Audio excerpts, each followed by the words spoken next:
You, John Fitzgerald Kennedy, do solemnly swear I, John Fitzgerald Kennedy, do solemnly swear that you will faithfully execute the office of President of the United States that I will faithfully execute the office of President of the United States and will, to the best of your ability, and will, to the best of my ability, preserve, protect, and defend the Constitution of the United States. preserve, protect, and defend the Constitution of the United States. So help you God.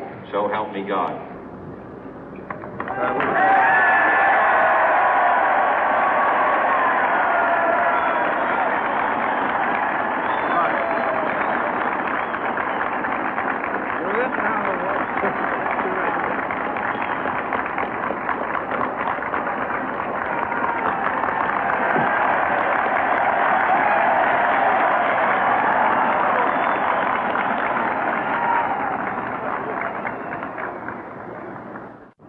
Vice President Johnson, Mr. Speaker, Mr. Chief Justice, President Eisenhower, Vice President Nixon, President Truman, Reverend clergy, fellow citizens.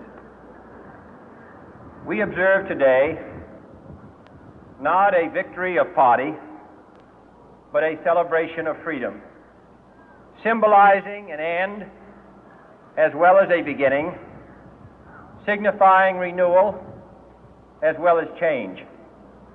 For I have sworn before you and Almighty God the same solemn oath our forebears prescribed nearly a century and 3/4 ago.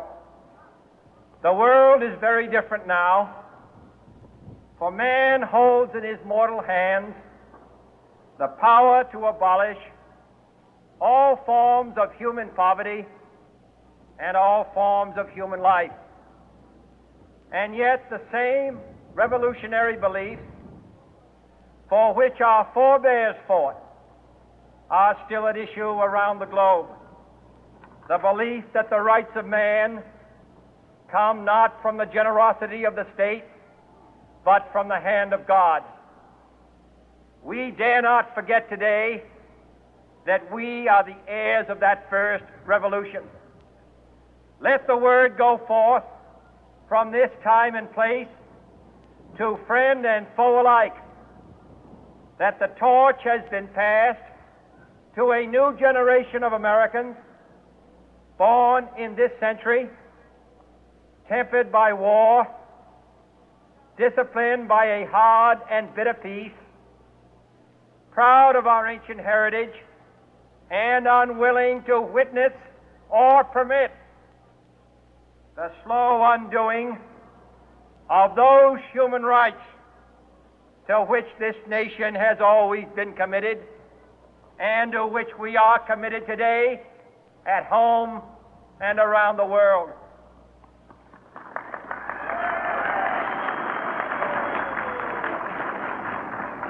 Let every nation know, whether it wishes us well or ill, that we shall pay any price, bear any burden, meet any hardship, support any friend, oppose any foe to assure the survival and the success of liberty.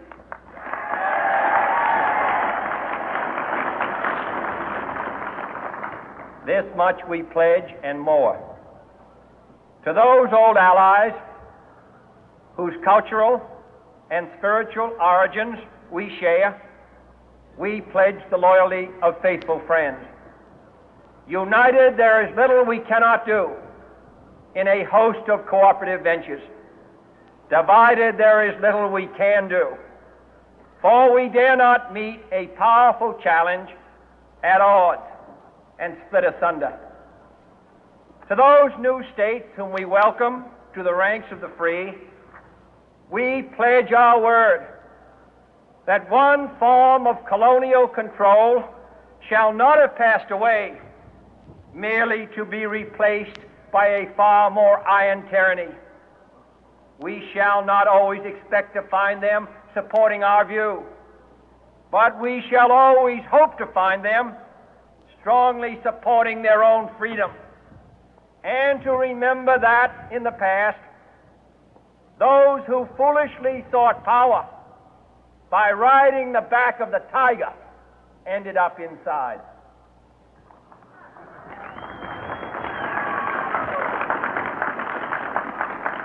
To those people in the huts and villages of half the globe struggling to break the bonds of mass misery, we pledge our best efforts to help them help themselves for whatever period is required, not because the communists may be doing it, not because we seek their votes, but because it is right. If a free society cannot help the many who are poor, it cannot save the few who are rich.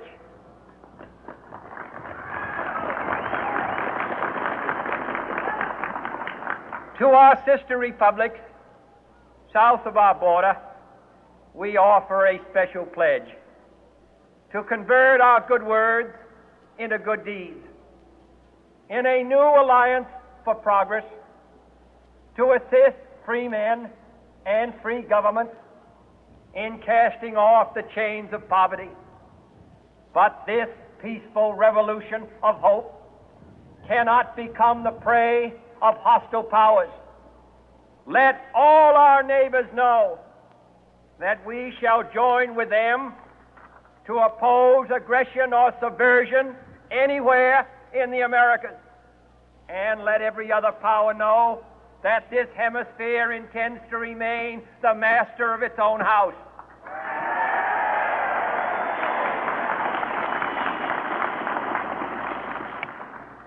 To that World Assembly of Sovereign States, the United Nations, our last best hope, in an age where the instruments of war have far outpaced the instruments of peace, we renew our pledge of support to prevent it from becoming merely a forum for invective, to strengthen its shield of the new and the weak, and to enlarge the area in which its writ may run. Finally, to those nations who would make themselves our adversary, we offer not a pledge, but a request that both sides begin anew the quest for peace. Before the dark powers of destruction, unleashed by science, engulf all humanity in planned or accidental self-destruction, we dare not tempt them with weakness, for only when our arms are sufficient beyond doubt can we be certain beyond doubt that they will never be employed.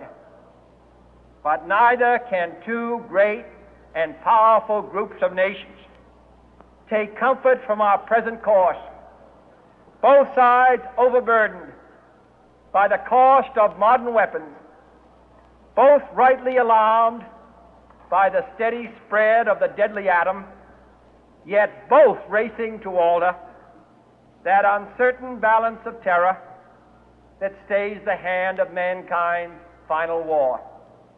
So let us begin anew, remembering on both sides that civility is not a sign of weakness, and sincerity is always subject to proof. Let us never negotiate out of fear, but let us never fear to negotiate.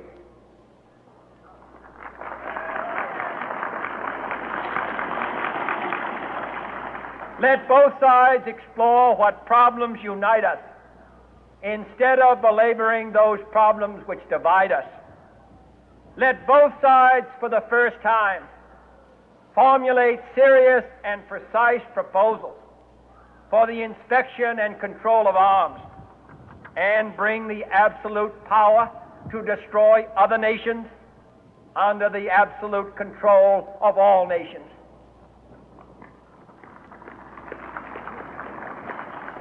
Let both sides seek to invoke the wonders of science instead of its terrors.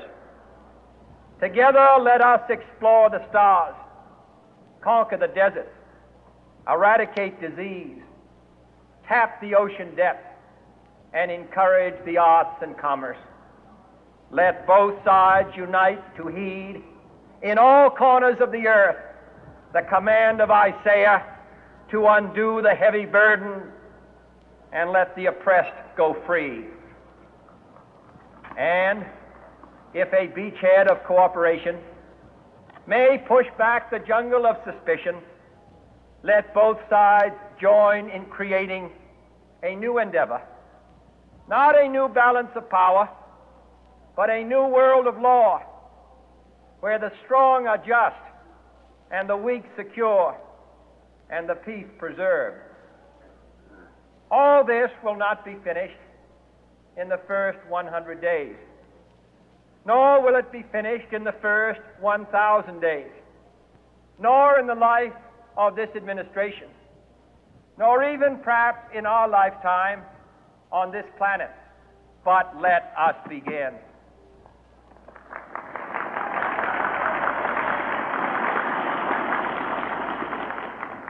In your hands, my fellow citizens, more than mine, will rest the final success or failure of our course. Since this country was founded, each generation of Americans has been summoned to give testimony to its national loyalty. The graves of young Americans who answered the call to service surround the globe. Now the trumpet summons us again, not as a call to bear arms, though arms we need, not as a call to battle, though in battle we are, but a call to bear the burden of a long twilight struggle, year in and year out, rejoicing in hope, patient in tribulation, a struggle against the common enemies of man, tyranny, poverty, disease, and war itself. Can we forge against these enemies a grand and global alliance, north and south, east and west, that can assure a more fruitful life for all mankind? Will you join in that historic effort?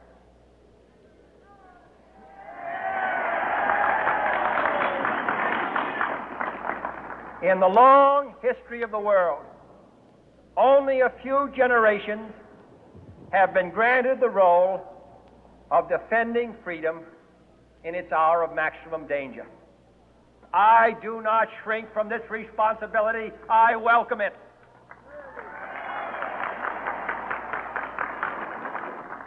I do not believe that any of us would exchange places with any other people or any other generation. The energy, the faith, the devotion which we bring to this endeavor will light our country and all who serve it. And the glow from that fire can truly light the world. And so, my fellow Americans, ask not what your country can do for you, ask what you can do for your country.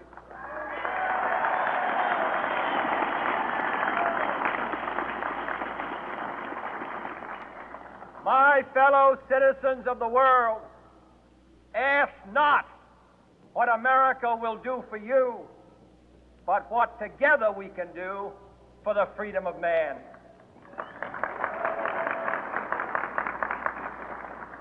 Finally, whether you are citizens of America or citizens of the world, ask of us here the same high standards of strength and sacrifice which we ask of you.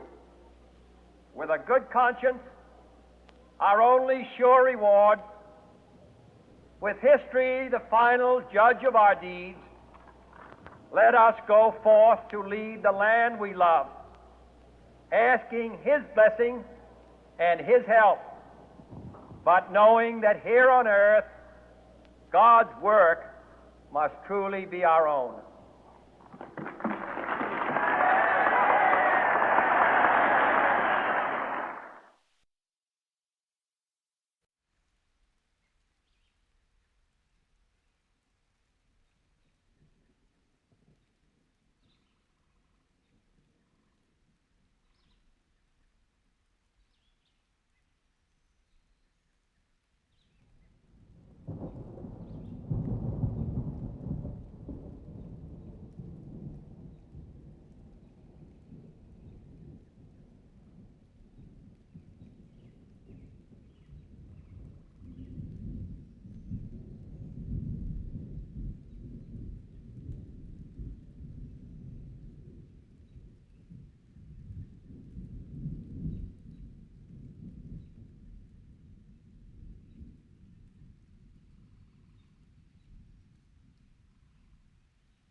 Mike must come back. Somehow I didn't eat it. Oh my goodness, that was like a week after I was down at the Philippines. No shit. I was down at the Philippines. There were 3 chicks. The hottest chicks you ever want to see. And they had a hammock out of the New Jersey. Oh, they had almost Jersey.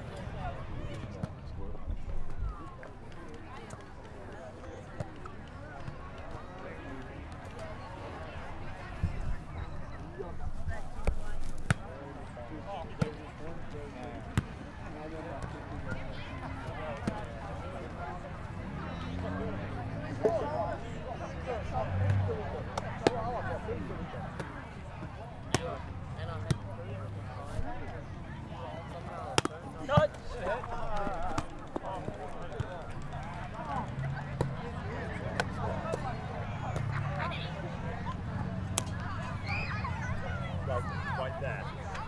Cross now from right to left. Teenagers. Just there.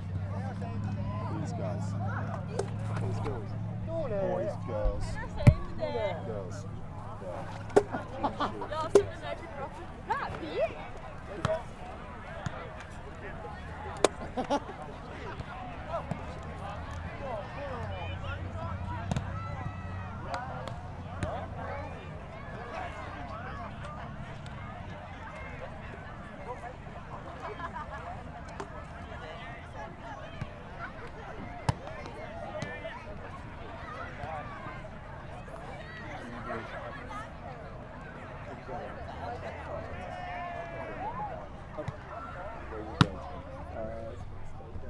I'm going to pretend to get volleyball again, so don't freak out.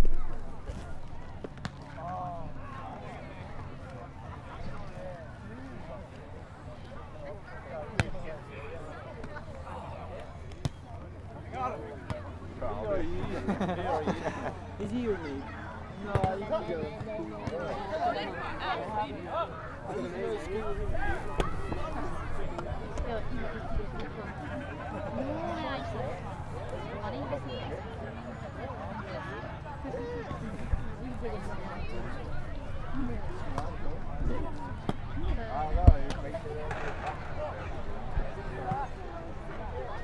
What's your name? John. What's your last name?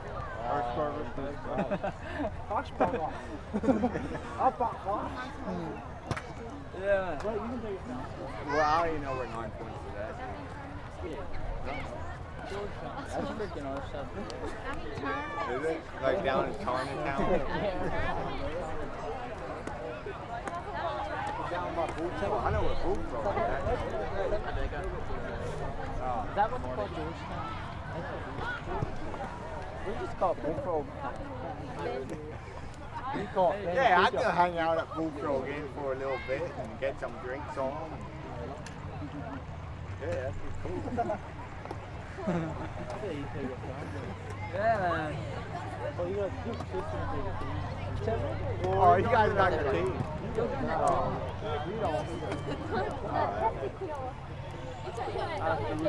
Yeah, I got actually on board. You can go later. I'm not sure about it. You gotta take some people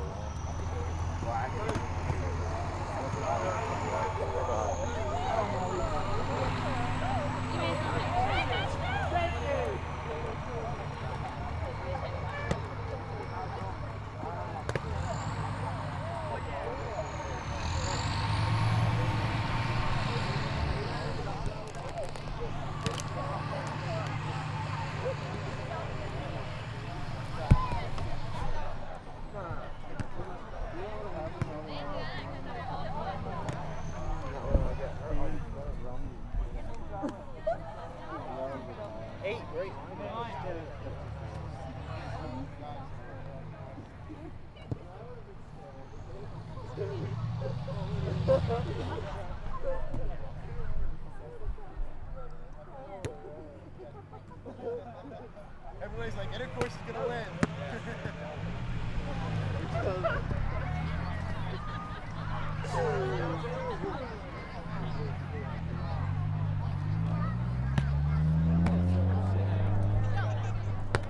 Oh